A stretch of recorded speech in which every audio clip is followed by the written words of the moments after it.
But we need to be very careful, especially in the transport industry, that life is not just about making money. Yes. Unajua hawa watu walimfunga mikono wakamweka kwa boot. Within 20 minutes, Frank. Yes. Hiyo gari haikuwa na kitu. Kwa shida gani? Dashboard. Wameng'oa vitu yani. Na ni usiku, hakuna taa. If you work day and night, and many drivers in the transport sector have that challenge of not balancing their lives and not living life to the fullest. So ujue lazima ulipe school fees. Kwa hivyo unasema kwamba au save chochote yani? Wacha nisikudanganye. Frank, wacha nisikudanganye. Wacha hili niongee kweli. You don't even have to have financial education to excel in finance. You only need to have access to that information. Yeah. Kwa hivyo sasa hivi unaunda pesa kama ngapi kwa siku yani? It starts in a small way. Identifying a need where you live or where you work and asking yourself, how can I meet that?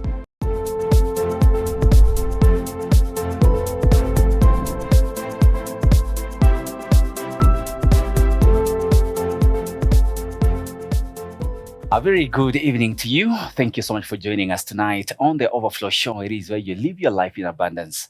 And of course, it's a great weekend. I want to believe you're having a restful one and you're having a great time tonight.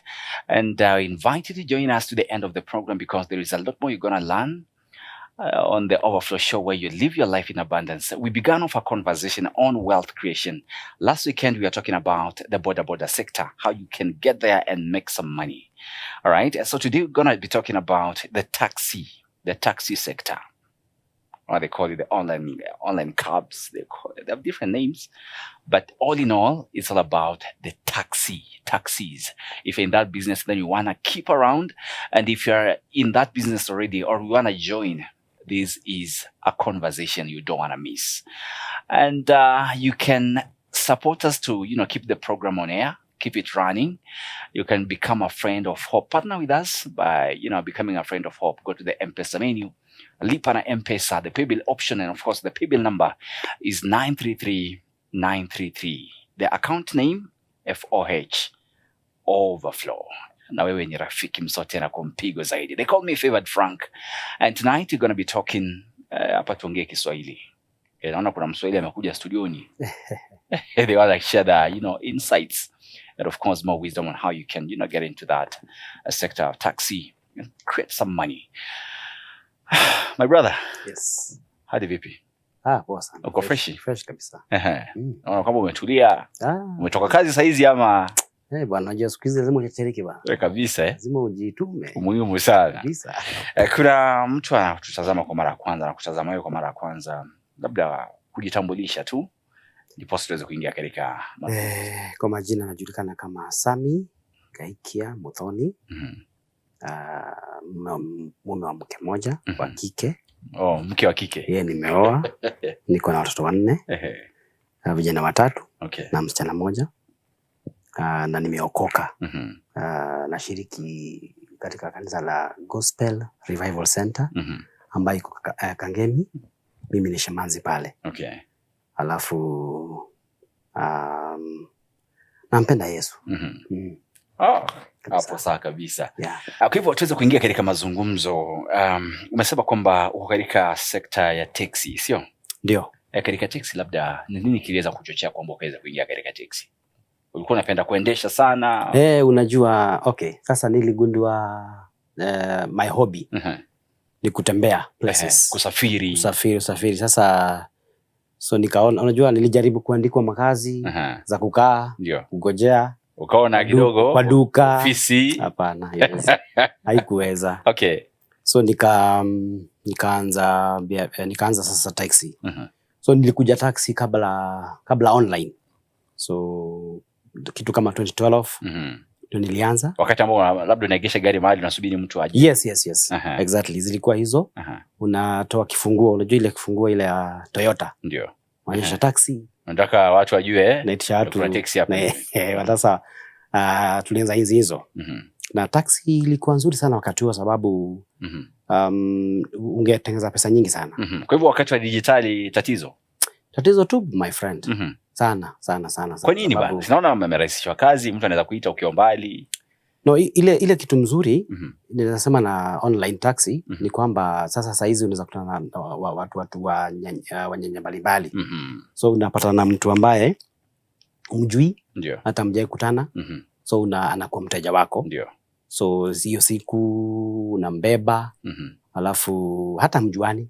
Lakini sasa kile kinafanya mjuane ni ile kufanya kazi pamoja, ni yani sababu uko na digital, yani wewe uko na digital taxi. So hawa watu sasa online, so huyo mtu sasa unatafutiwa na kampuni. So wakati ame raise sasa kama trip kama request, so ukipokea, so ni mtu ujui, napatana na kupigia simu mali. Okay, nataka kwamba tuweze kuwatanguliza pale, labda mtu anajiunga vipi na sekta ya taxi, mtu anaanza vipi, anahitaji nini? So kitu cha kwanza lazima ukuwe na license. Leseni ya kuendesha gari, sio? Leseni ya kuendesha gari lazima ukuwe nayo, alafu iwe imefika kitu experience, wewe na experience kama ya miaka 4. Miaka 4? Kwani sisi tuenda driving school nipate na hawezi taxi iko na kategoria yake. So unajua ile ukienda driving school utapatiwa license ya kuendesha gari. Ndio. Lakini sasa ukitaka kufanya kazi ya taxi lazima ukuwe na ile inaitwa class A. Na hiyo class A qualifications lazima ukuwe na miaka 4 katika driving. So that wajue yenyewe unakomavu kwa barabara. Ulikuwa kwa barabara miaka nyingi na una experience. Then sasa siku hizi kitambo ilikuwa rahisi sababu ulikuwa unataka tu kwenda tu kwa NTSA unafanywa endorsement. Ilikuwa tu 500 shillings. Ukienda kwa cyber unalipa tu 500, then unatuma kwa NTSA wanakupigia ile muhuri.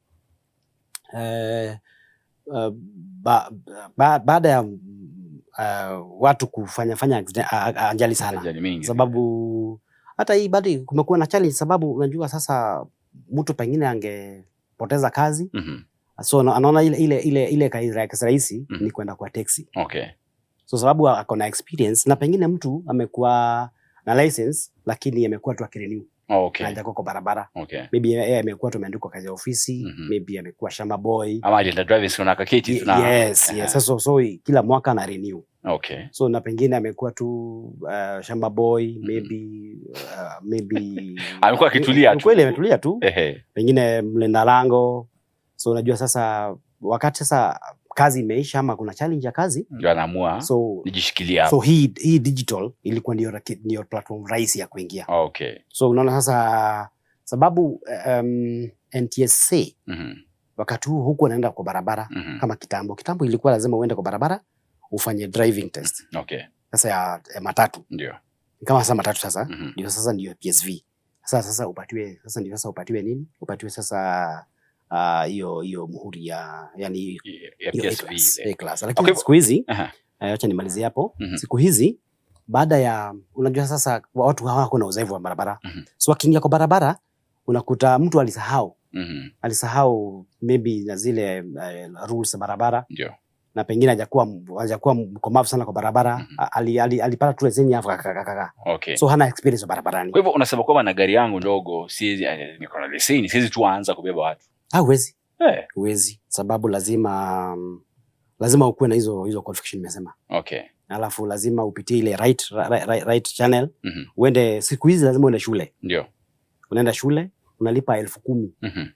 Ndio sasa upatiwe sasa hiyo muhuri yani hiyo A class. 10,000 na ushaenda driving school. 10,000. Sababu unajua after watu kufanya majali sana, so walifanya revision. Yes, sasa ikajulikana kwamba watu wengi hawana ukomavu kwa barabara. So serikali ikaingilia ikasema sasa lazima urudi shule kama refresher course. So ukirudi unalipa 10,000, then unapatiwa sasa hiyo class A stamp. Then after hapo hujaachia unajimalizia hapo, lazima upate badge. Si ushalipa 10,000. Lazima upate badge. PSV badge. Badge ya PSV. Sasa imeandikwa taxi driver. So unajua kuna matatu driver, kuna ingine ya tourist. Sasa hii ya taxi lazima inaandikwa taxi driver. Hiyo sasa ni badge. Sasa hiyo pia unalipa. Hela ngapi? 1,000 tu. Kumbe ilikuwa nafika tena tunapiga zingine 10,000 bwana. Ningependa kama niweze kujua labda hasa uanzaje? Maana yake umezungumzia online taxi ile, ukaja ukazungumza labda kuegesha mahali gari. Ni kipi gani nzuri zaidi ama zote tu kwa pamoja? So ile ya kwanza ilikuwa nzuri sana. Ilikuwa nzuri. Sasa ni wataja tu hiyo ndio ilikuwa sasa lazima sasa kubahatisha mngangania sasa. So kama mko na watu pale mnafanya nao kazi, sasa ukipata mteja lazima sasa unganganie mteja mmoja.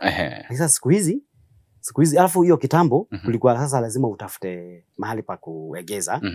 Unalipia ile mashimo zile. Mimi nilipa 20,000. 20,000? Hapa Nairobi. Hapa Nairobi tu, Westlands. Lakini sasa siku hizi ukiwa na sasa hiyo online, hutaki sasa shimo. Unaweza tulia kwako usubiri. Hata ukiwa kwa nyumba unaitwa tu.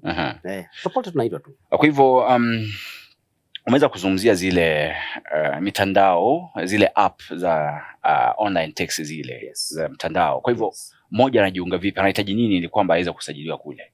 So hii nimesema unahitaji badge, alafu unahitaji leseni, alafu kitu kingine so sio lazima ukuwe na gari. Si lazima? Sasa beba vipi watu bana? Acha sasa nikuelezea inakuaje. So ukiwa na hizo vitu nimesema, leseni na badge, alafu good conduct, lazima uwe na good conduct, sababu unajua sasa good conduct lazima ukuwe na una rekodi yako nzuri safi yani. Lazima ukuwe in good terms na serikali. Ukiwa na hizo alafu na KRA pin. So hizo ukisha download ile app, so unazingiza tu, unazi-upload. Si lazima uende kwa ofisi zao yani. Sio lazima uende kwa ofisi. Unazi-upload tu. So ukishazi-upload sasa kuna hela fulani unafaa ulipe. Kama ngapi? Kama 2,000. Kwa kila app yani ile? No, sio kwa kila app. Ni kwa app zingine. Okay. Lakini zingine hulipi. So ukisha download hizo, wanakuita. So lazima uende, wanakupatia appointment. Okay. Ya kuenda kufanya kitu inaitwa training. So ndio uwe ufamiliarize na ile app. Wanakutrain kwa app, sio gari yani. Sio gari. So gari sasa unapata kuna partner. Wanaitwa partner. Kuna mtu akona gari nyingi tuseme. So anatafuta madereva. So wewe ukishafanya hizo vitu za kuingia kwa app, now unaweza link up na madereva wengine wenye unajua. Alafu unawaambia mimi bwana nimefanya kila kitu, sina gari, nataka gari. So wanakulink na partner. So unaweza sasa kufanya kazi. Okay, so sio lazima yani mtu awe na gari, anaweza anza. Sio lazima. Hapo shwari.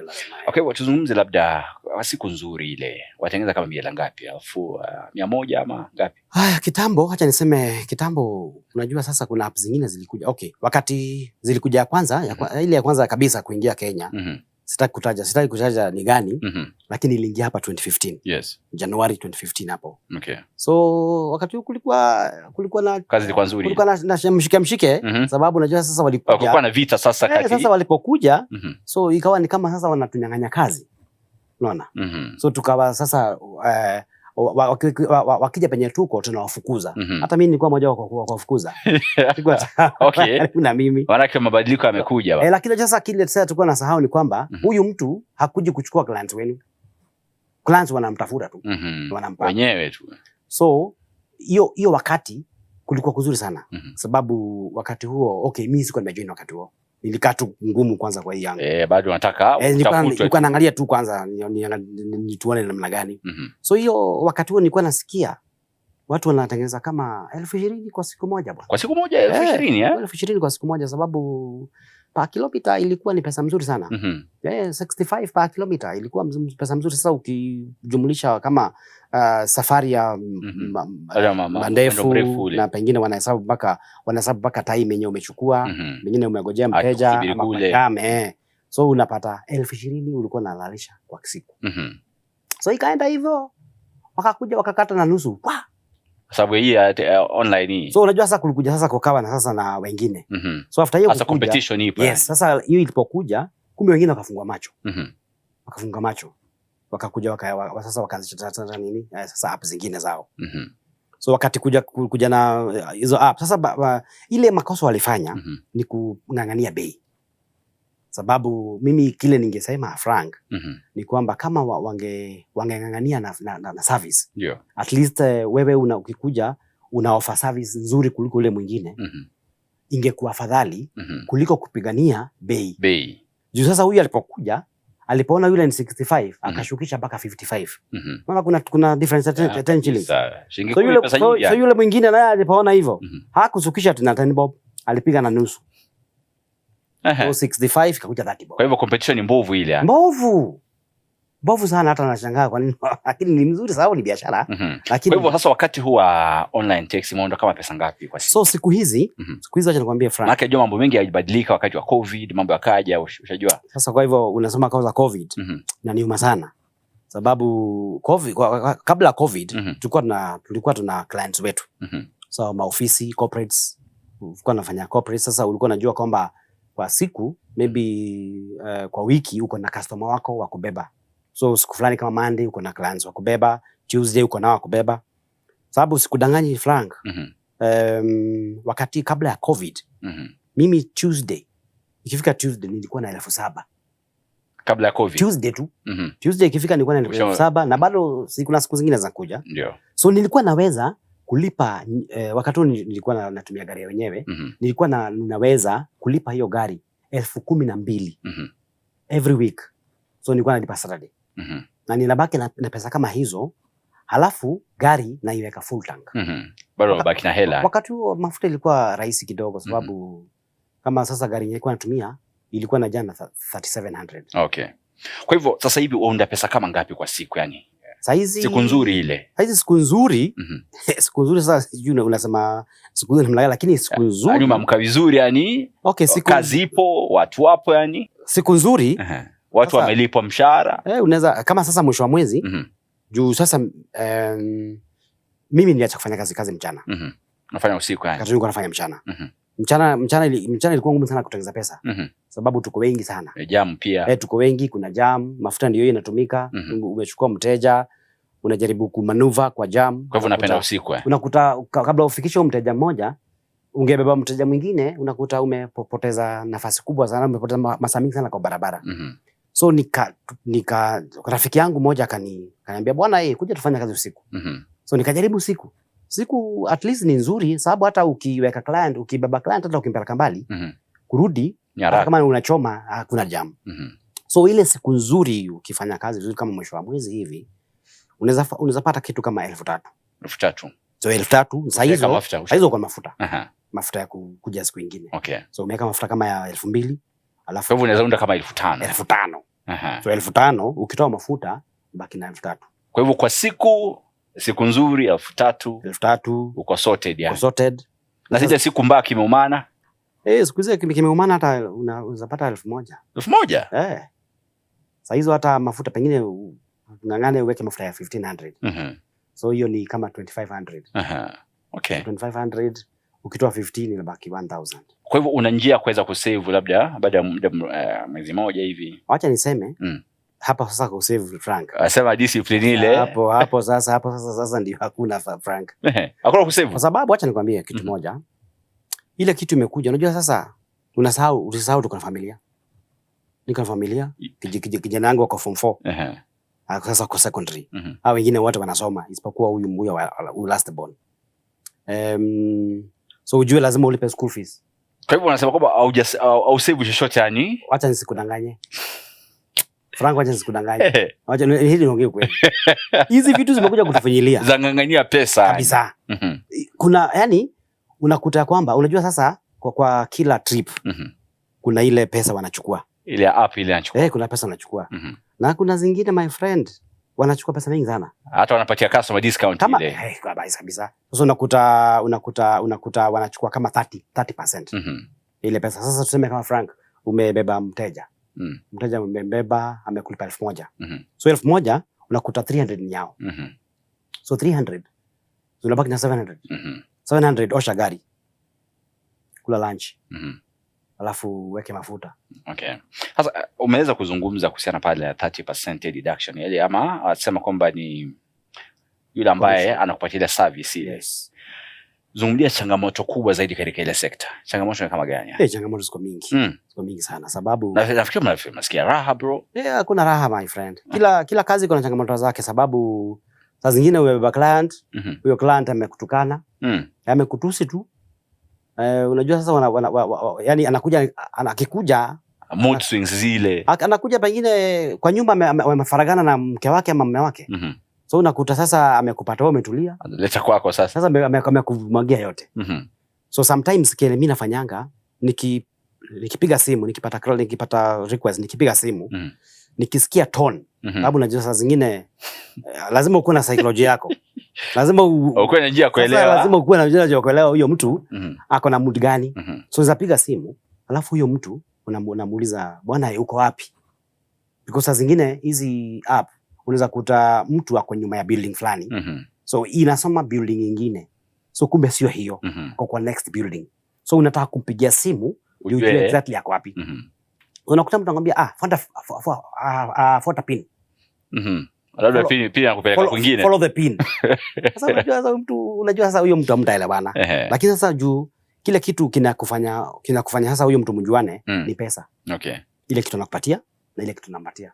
So lazima uofe unampatia service yako. Kwa hivyo kando na matusi labda changamoto nyingine kuna vitu kama kuna wale ambao wanakosa kulipa wanakataa. Kuna watu wanakosa kulipa Frank. Unakosa kulipa mtu umembeba. Kama kuna moja nilimbeba nikampeleka Kitengela huko. Alafu akanipatia pesa alafu ikabaki kama 200 shillings. So 200, unajua 200 ni pesa mingi sana.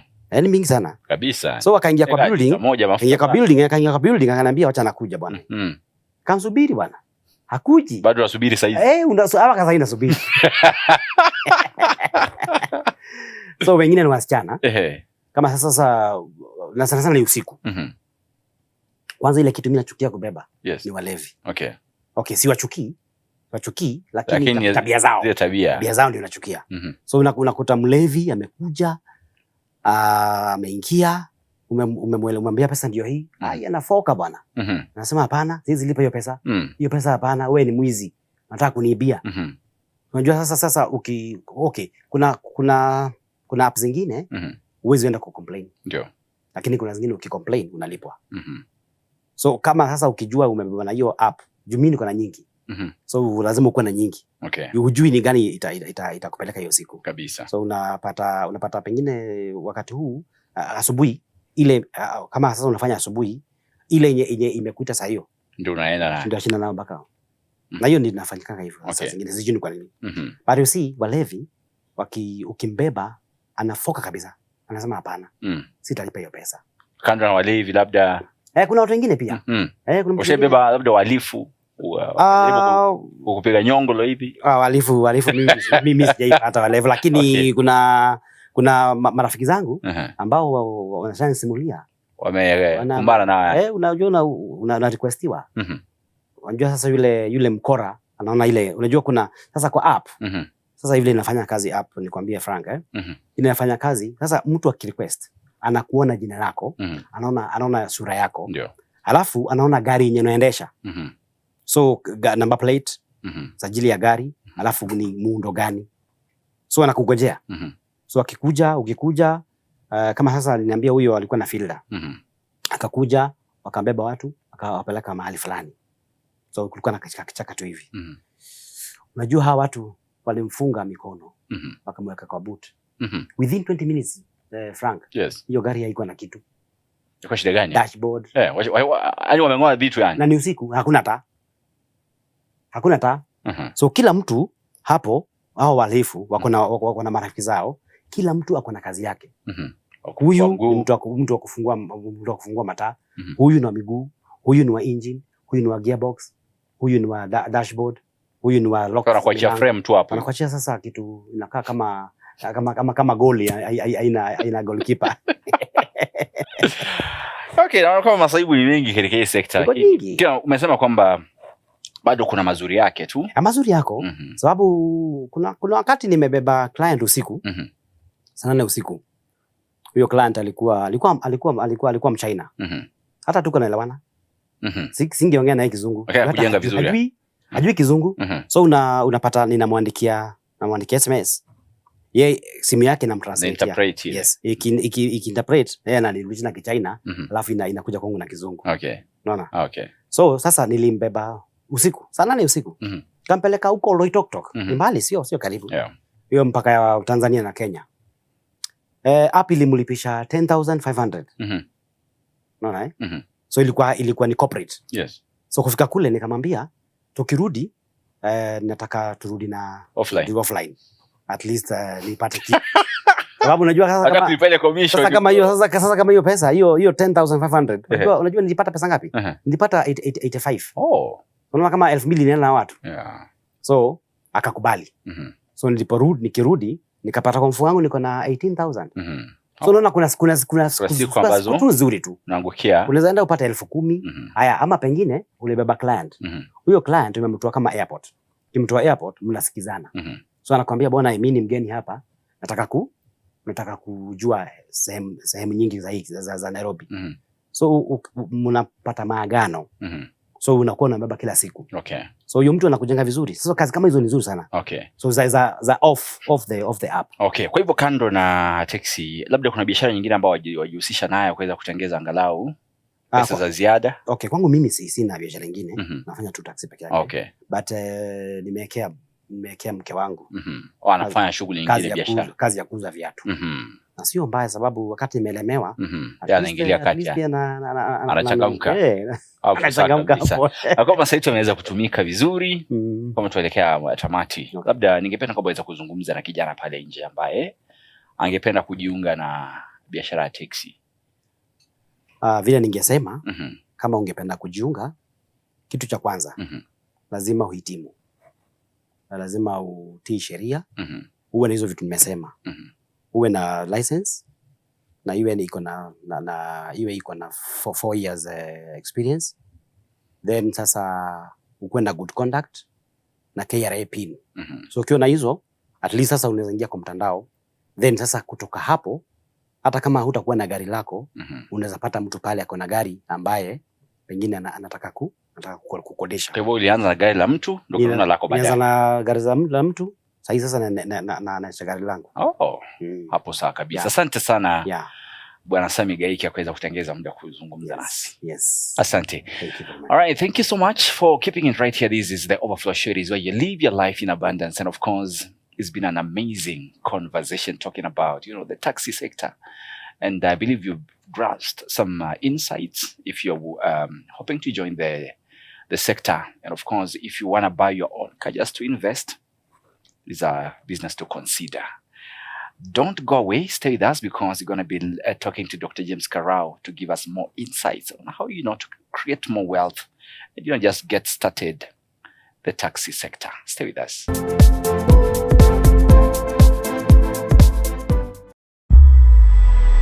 Catch Sitam Special. He's the God who raised up Moses in a palace only to use him in the wilderness, and raised up Joseph in the wilderness only to use him in a palace. Young person, God is at work within your heart. What does it say? He is at work. It's him who is at work in you. If you are going to be successful in the service of God, it calls for sacrifice. We get to appraise what God is doing, and by his invitation, partner with him. Come on, keep moving. He's inspiring you to challenge that which seems impossible. What he would require of us is to declare, send me Lord, regardless of our background. Only on Hope TV.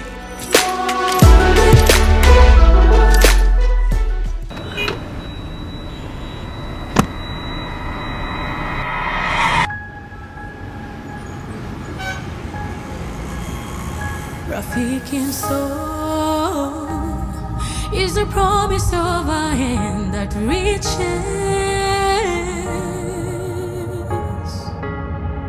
and goes beyond what angaza tumaini kote.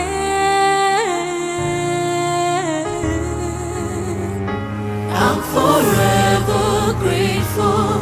Ninashukuru ukarimu. I'm forever grateful. Ninashukuru ukarimu.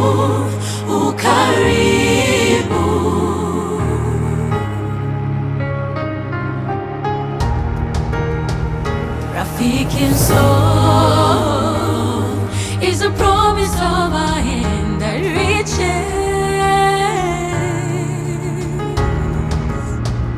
and goes beyond watangaza tumaini kote.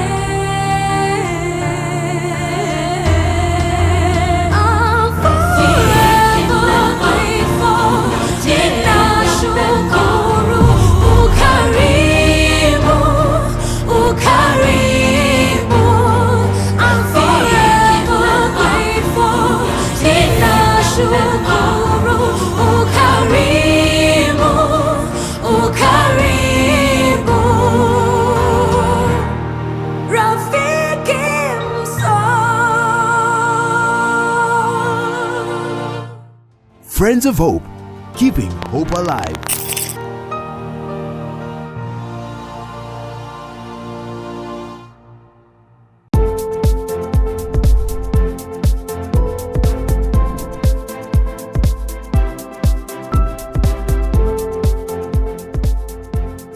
All right, thank you so much for keeping it Hope TV and Hope FM. And of course, this is the Overflow Show. It is where you live your life in abundance. We've been talking about the taxi sector. I believe you've grasped some information that can help you, venture in the taxi sector. If you got any question, feel free to share with us any information, any feedback. Share with us on the number scrolling down at the screen. Be so glad to engage with you. Dr. Yes, Vivian. How are you? I'm doing well. How's the weekend going? The weekend is going on well. Mhm. Yeah. All right. Yes. Great. We want to dive straight into the conversation because Yeah. we've been talking about investing in the taxi sector, and we Yeah. are talking to this Semi Gaikia, Mm. who's a taxi operator. Yeah. You've listened to his story. Yes. Maybe from what you've heard and what he has shared, Mm. how does this then intersect with wealth creation? Yeah. Mhm. There's something I've noted from the word go. Yes. He did mention that he works at night. Yeah.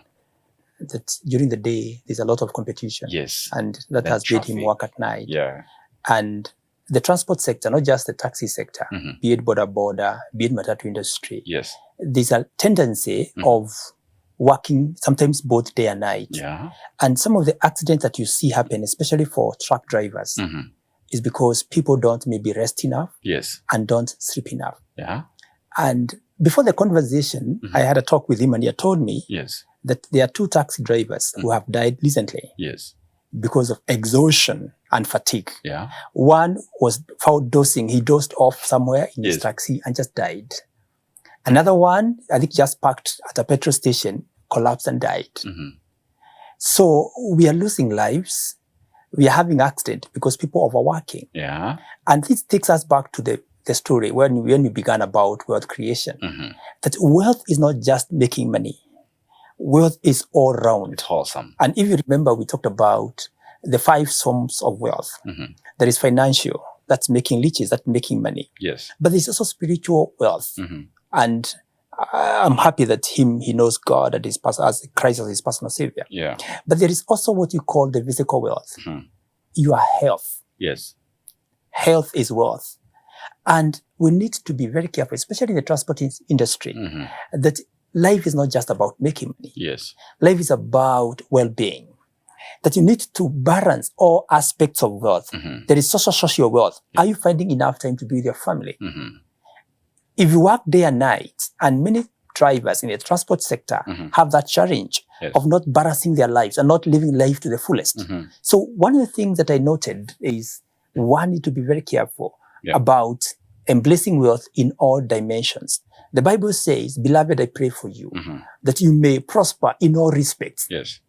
That's that John 1. Yeah. It's not just one aspect. Because what shall it benefit a man if you have all the money that you can get Yes. and then miss out on the quality of life? So one can pick either to do the night shift Yeah. or the day shift, And you must provided they try- have enough time to rest. Yeah. You must strike a balance, what you call work-life balance. Mhm. That you must have enough time for the other things. Mhm. You have time to be with God. You have time to read your Bible, Yes. to do meditation. You have time with your For minutes, family. yeah. You have time for self-care, Mhm. self-love. So the first thing I would observe is that there is need to embrace wealth from all angles, Yes. from all aspects. it's about the quality of life. It's not just about riches, but it's just about all that. All right. The other thing I noticed about him is just like the boda guy, he has not invested in multiple income streams. Yes. He is still in active income. Yeah. He doesn't have the passive income. But actually, he says that we have so many needs. We have children in school. Yeah. We have rent. We have food. We have, the needs are many competing for the same attention, money, financial attention. So yeah.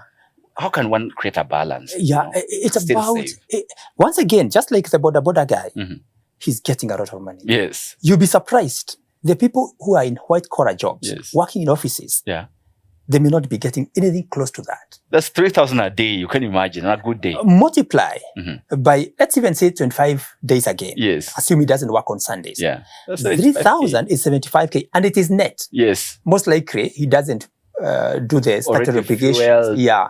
So 75, a net of 75 a month. It's almost equivalent for someone who is paying tax to more than 100,000. Yes. Assuming tax is 25% on average. Yeah. So that's a lot of money.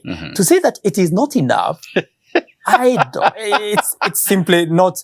It's not adding up. But it's about budgeting. Yes. Planning. The challenge with small businesses, self-employment, is that they don't embrace the concept of strategic planning. They don't embrace the concept of budgeting, bookkeeping, such that if you asked him how much did you earn last month, he may not have the figures, because if he doesn't do the bookkeeping, or if they don't do the bookkeeping, how would you know? We need to track our expenses. We need to track our revenue and our expenses. We simply need to plan. Break it down. In fact, where they should start with, for any business, always start with strategic planning. Yes. Ask yourself, I'm getting into this taxi business. Where do I want to be in the next 1 year? In the next 5 years? Yes. The challenge with small scale businesses, especially where someone has employed himself, is that no records. Not even just records. Yes. It is not a goal directed business. So they live on day basis. Meet the needs. Have I been able to put the food on the table for my family? Am I paying rent per month? That's all. For you to get into proper business management, you've got to have a goal, smarter goals, specific, measurable. Ask yourself, in short term, where do I want this business to be? Yes. In the long term, because there are people in this who started the same way that he has begun, and many people have begun. Yes. 5 years, 10 years down the line, they own fleet of taxis. They manage the taxis. It just depends on your model. Yeah. And this depends on, are you planning strategically? Or you're just into this business, your greatest concern is meeting your daily needs. The bills. And I saw some statistics some time back that the people in this country who earn more than 100,000, you'll be surprised, who are formally employed, were less than 5%. In fact, I think it was 2.5%, who earn a 6-figure salary. Yes. And yet, some of the richest people in this country or in the world, the money they started with is much less than how he has started. It's just having a vision that is bigger than where you are today, a dream that is bigger, and slowly by slowly develop a culture of saving and investing. There's nothing like ritual money. So, Dr. I would really want to make somebody out there understand. After paying tithe, I've received this 3,000 in a day. After paying the tithe, what should be the next immediate before I distribute now the balance to other needs and bills? Yeah, and that's a good question, because we should operate on a financial model of expenditure. Yes. Where you identify what are these things that I must always do whenever I get money. Number one, for us who are Christians and believe in paying tithe, 10% goes to the work of God. Then ask yourself, you need to meet your basic needs. Need for food, shelter, clothing, food. I mean, education if you have a family. So the basic, provide for your family, or provide for yourself if you don't have a family. What you call the basic needs, the basic expenses, and of course, live within your means. That's where financial discipline comes in. Yeah, don't live beyond your means. And then they also meet the social obligations. You may have some relatives, some friends who are believed, it's also good to allocate some money for community, what I call social needs for the other people. So we started with tithing, self needs, that could be you and your family. Country serve and first. And then the social needs, and then we shall still save. And then there should be money for saving and investment. What if these needs spill over into It will not spill unless you don't budget. Yes. You know, let me give you a very simple one. You can operate on a 3-3-3-1 model. 30%, 3-3-3-1. That makes 100%. That makes 10. 30%, 30%, 30%, 10%. 10% is tithing. I'm just giving you a simple, basic financial 10% model. 10% of 3K, tithing. 30% self-needs, Yes. together with your family. 30% we can talk about the society needs. Those ones will always be there. Yes. Your family, your siblings, your friends. And then 30% saving and investment. Yes. And that's add up to 100. So it's only require financial discipline. That whatever you get, always know 10%. Subdivide. Yeah. Subdivide. So it's not that you are saying you have to wait until if there's any excess, I will save. No. The moment you get that 2,000, that 3,000. Yes. No. If it is 2,000, 200, tithe. Yes. 30% saving and investment. In fact, open an account. Yes. A high interest yielding account, like fixed deposit or money market is easier, especially for little money. Always be depositing 30%. Yes. And it will be earning interest. But if you don't have financial discipline, no money will ever be enough. Even the people who earn $1 million per month. You know what happens with money? The moment you get more, your register that goes higher. Yeah.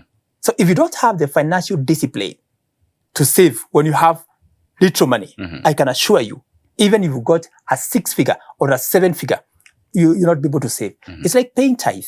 Some people say, I don't have enough money to pay tithe. Yeah. Because tithe is only 10%.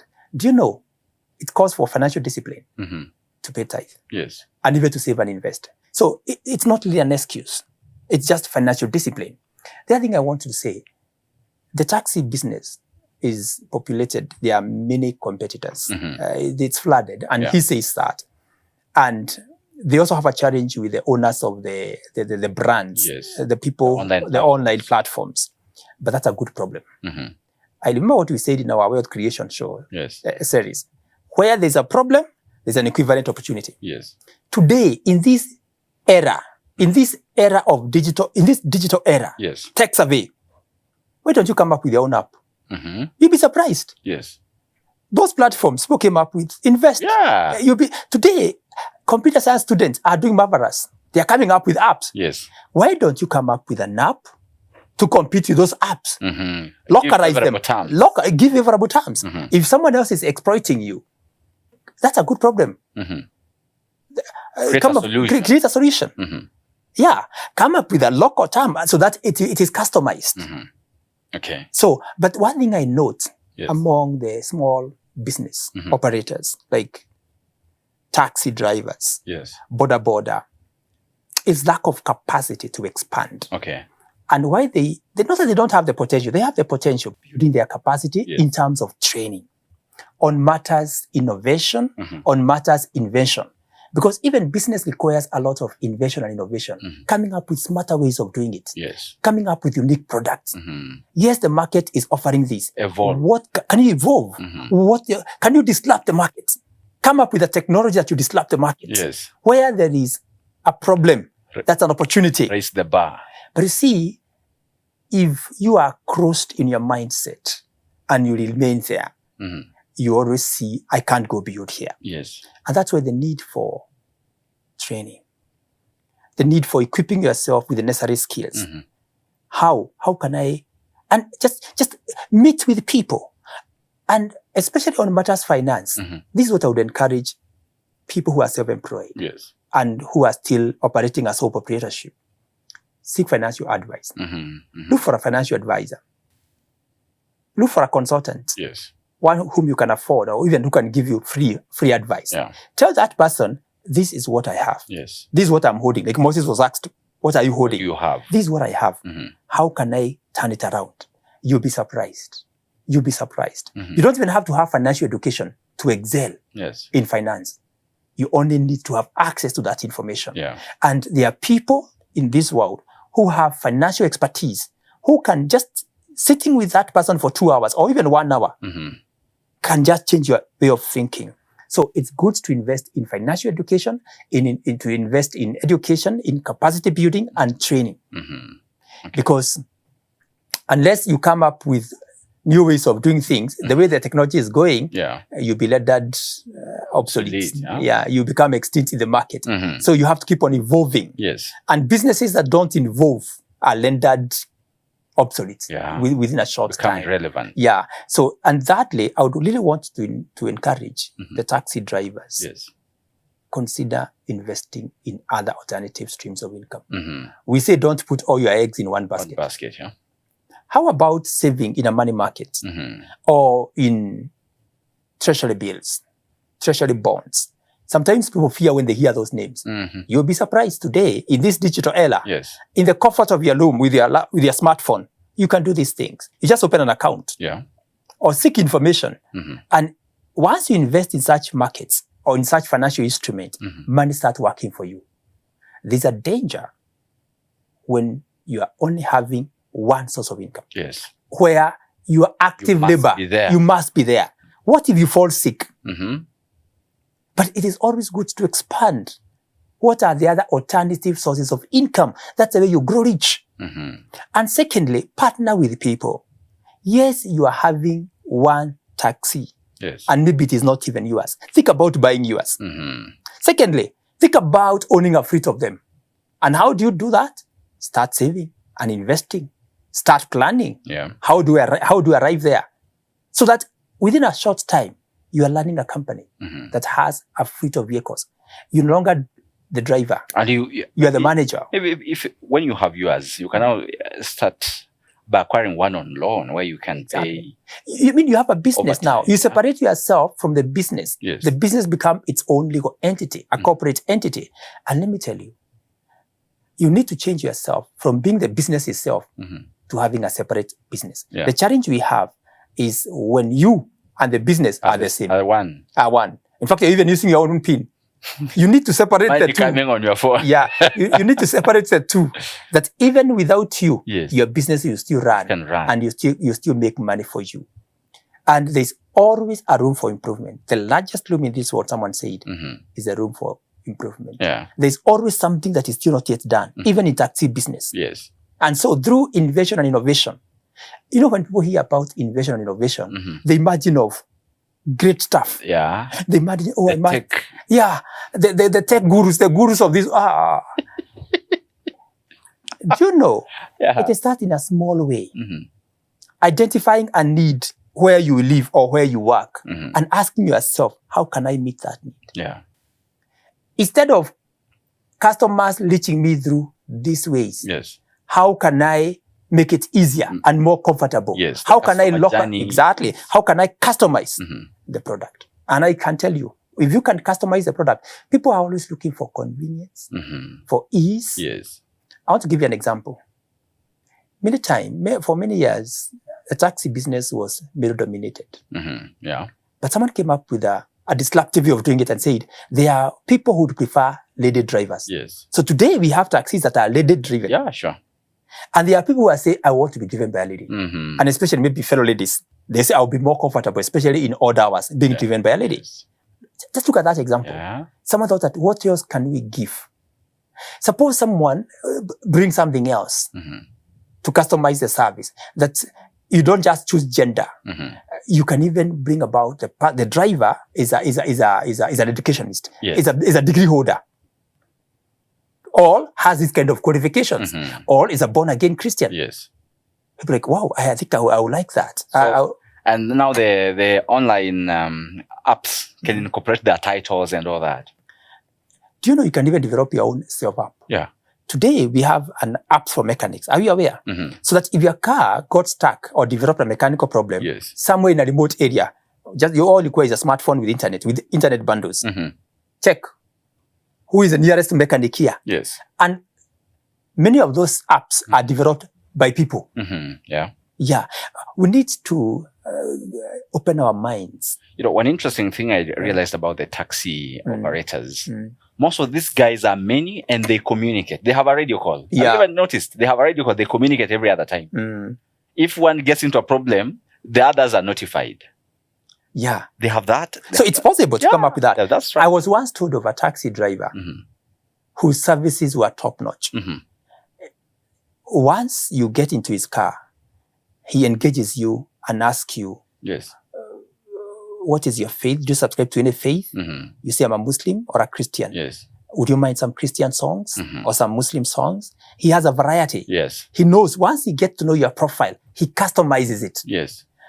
This person is so knowledgeable. If you're a university professor, he starts engaging you at that level. If you're a doctor, he starts engaging you at that level of being a doctor. Speaking your language. And the story, I'm telling you, this person was like, wow, give me your, after he dropped that passage, I said, I want your contact. I want to book your services again. Why?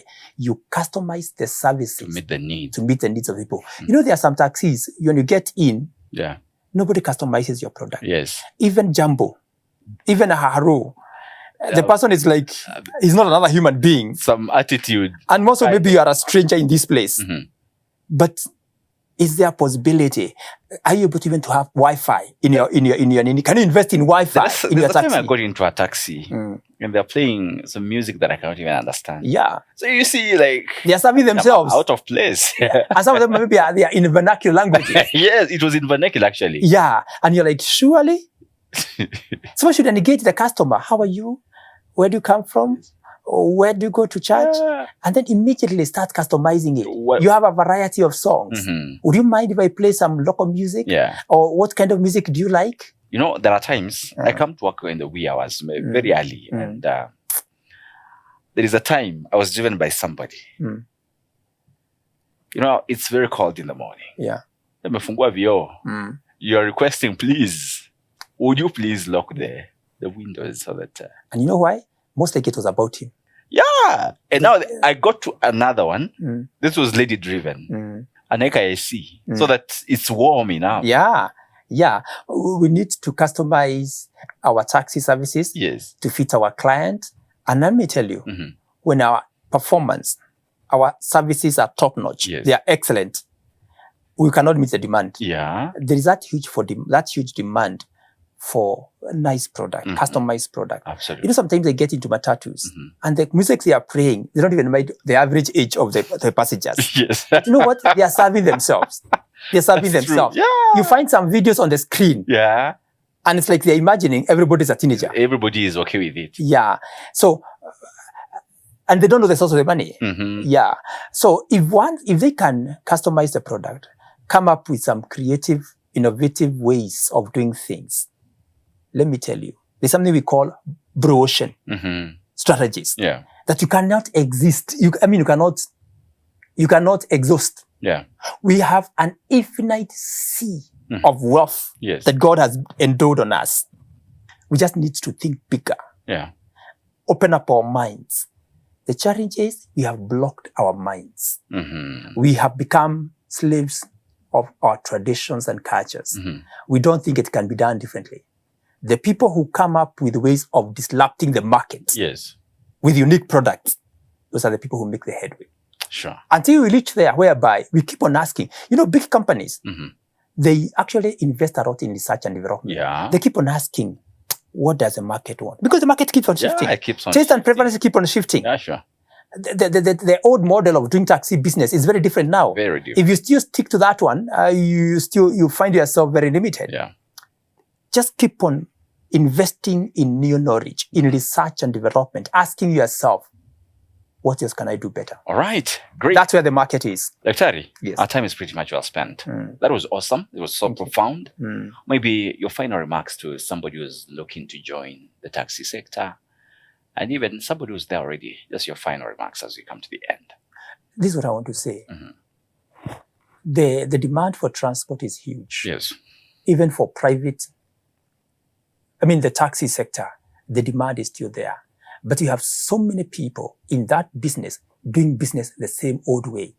We need to disrupt the market, come up with innovative ways of doing taxi business. And once we do that, customize the product, to fit the evolving, the emerging trends, preferences, and tastes, the demand will be so huge that you can't even meet it. Again, move from sole proprietorship, being the business and yourself are the same, to partnership. Start a company, have fleet of them. Move yourself from being a driver to being a manager. Oh, great. Of a company of taxis. Awesome. What an advice tonight. And I believe you've benefited from the wealth of wisdom the guests you had in this night. Thank you so much for keeping it right here. You can be, you can partner with us to keep this program on air by becoming a friend of hope. All right. You can go to the M-Pesa menu, Lipa na M-Pesa, the pay bill option. And of course, the pay bill number is 933-933. The account name is FOH Overflow. You can give as low as 100 bob and as much as the Lord enables you. And as you give, may God bless you. When you rafiki himself. Daktari, thank you so much for creating time. And looking forward to a great conversation come next weekend. Thank you. Same time and same place. Yeah, thank you. All right, great. God bless you. See you next weekend. Until then, bye-bye.